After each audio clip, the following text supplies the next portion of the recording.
Question for Mehdi. In view of the fact that in Australia, Muslim couples have a much higher birth rate than the rest of us, is it not possible that in a couple of generations, Australia could have a Muslim majority who vote in Sharia law?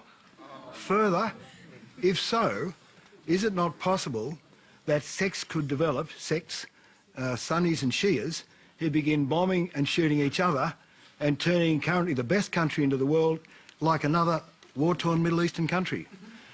This is not Islamophobia, this is Sharia law phobia. Okay.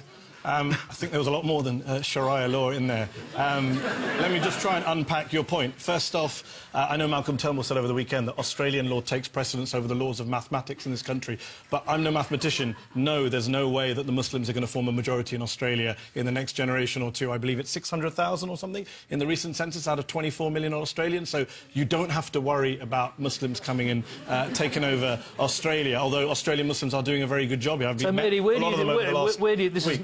you're not unfamiliar with these kind of questions in the United States. Where does it come from, this fear? I think the fear comes from many areas. I think partly it comes from, of course, what we've been discussing, terrorist attacks. It would be mad to not talk about the fear that terrorism provokes and the absurd and horrific things that some Muslims do in the name of Islam, as John has already pointed out.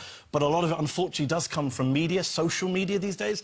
Misinformation. The gentleman here, I'm not sure how much you're aware of the differences between Sunnis and Shias. Are you aware of the differences between Sunnis and Shias? Vaguely. I know they're at each other's throats. That's the main thing I know. They're all Muslim. Not true. I'm Shia and my best friend is Sunni. Well, I think it's not true. In a global context, there is a kind of truth to that, isn't there? I mean, Iran. There's not. Sorry, Tom. There's not a truth to that. Actually, there's a geopolitical game in the Middle East where one Shia majority country and one Sunni majority country do want to kind of dominate the region. There's no doubt about that. But the idea that this is some kind of lazy Sunni-Shia split. In fact, in a country like Iraq, you mentioned war-torn countries in the Middle East. Iraq, a country torn apart by war, partly by its horrific dictator, partly by a Western coalition that involved Australia that went in to make it more war-torn, and today is riven by sectarian splits that didn't really exist before 2003. Pre-2003, Sunnis and Shias got married in Iraq, had Sushi children, mixed children, right? So let's not...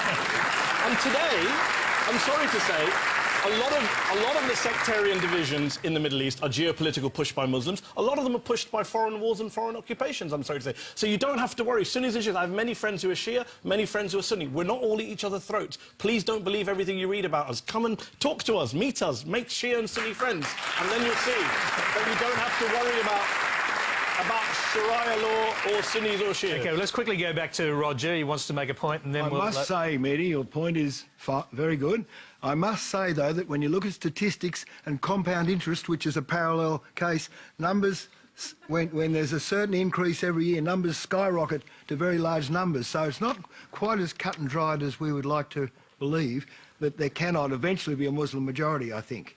OK, I mean, I don't think that's the case. And let me just say one thing, because we're talking about this in a way as if a Muslim majority would be the worst thing in the world. I don't think Australia will have a Muslim majority, but having spent a week here with a lot of Australian Muslims, there are some amazing Australian Muslims, doctors, nurses, engineers, accountants. I meet Australian Muslims working in the Prime Minister's office. They're doing great work in your country. They're doing great work. Let's hear... Thank you very much. Let's hear...